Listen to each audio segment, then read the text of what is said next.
We're here in Wellington, New Zealand's capital city, and it's renowned for its shakiness. We've got the Wellington Harbour on one side and the CBD on the other, filled with all of these buildings. Now Wellington is surrounded by fault lines, and these faults influence the sediment around the Wellington Basin. We're going to take you on a journey of how we use the drill rig to core down into the sediment. We need to look at these sediments to understand how we build these buildings, to engineer them, but they also tell a lot of other different stories as well. And I'm going to show you what those sediments look like and about the history of Wellington uncovered from these sediments. So we're in the office of NGO of Wellington, and we've got a few examples of core boxes we'd like to show you from under the ground surface. So not starting at the surface, but in this example, this one's at 13 meters. Further and further we go down into the ground. At about 13 meters, quite sandy, very green in color. There's often a few rocks and stuff found in there. And we come down these cores, keep coming down into these layers, and you see it's starting to get a bit browner, and that could be just a change in the amount of oxygenation in the sediment at that time. So this one here is really quite red. That's caused from a lot of air in the environment oxygenating the iron which is in this sediment. Whereas another example is this greeny colour. So this could have been deposited at the bottom of a river or a lake where there's less ability for this sediment to become oxygenated. So based on those examples of colour changes and sediment changes, we can come down and interpret what this environment might have been like.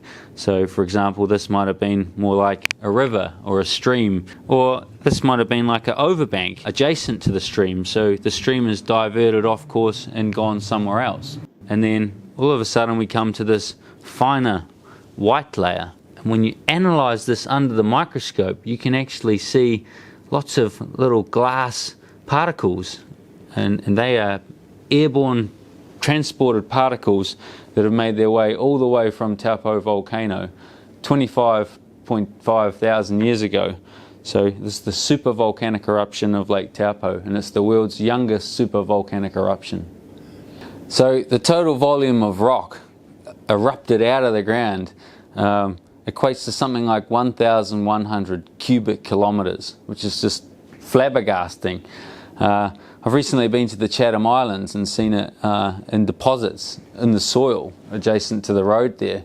So we're here in Wellington, 350 kilometres away from Taupo, and we have a deposit that is over 20 centimetres thick.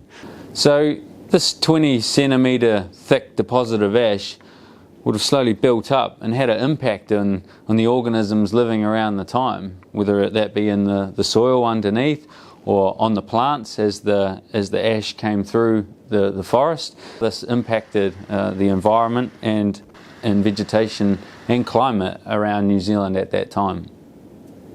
Moving on, around about 30 something metres, we still have these gravelly layers, could be river deposition, into this greyer material, and then all of a sudden this abrupt transition into these organics. We've taken a little hole out of here because we've aimed to radiocarbon date how old this sediment is. This is really fine material, analogous to what could be deposited in the bottom of a lake.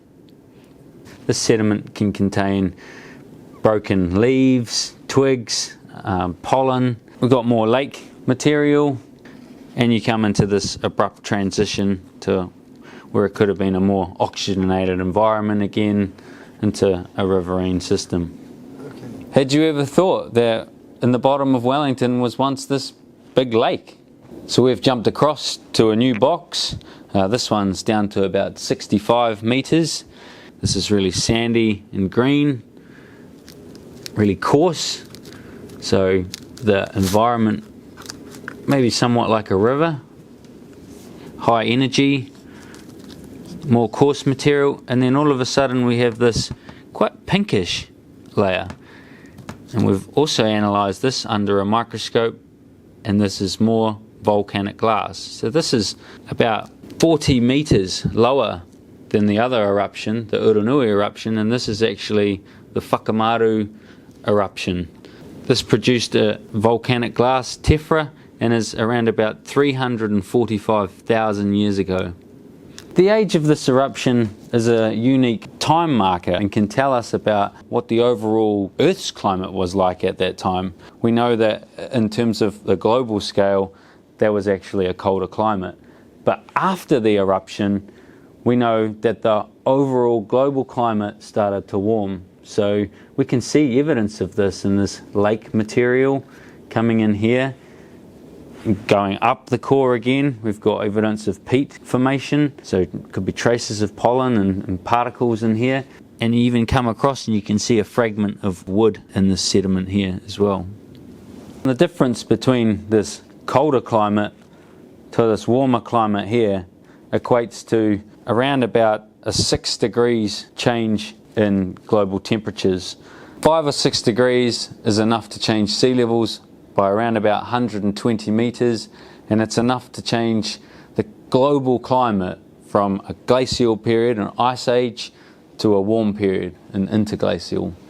So we've just jumped further back in time, and then we start to transition into more browny gravels, and then finally here, this marks the change between the sediment and the underlying basement rock of Wellington. And this is weathered, this basement here, but if you go further and further, deep and back in time, we eventually hit some rock. So these sediments represent around about 500,000 years of Wellington's history, and we have this massive time break because these ones underneath were deposited around about 150 to 200 million years ago. So this is a time break between the underlying rocks and the overlying rocks, and it's a gap of around about 150 to 200 million years difference. From those sediments that we've seen today, looking at Wellington's history, we've had evidence of lakes, rivers, movement of the land going up and down, movement of the ocean up and down, and we have evidence for super volcanic eruptions coming from Taupo landing on Wellington's surfaces over time.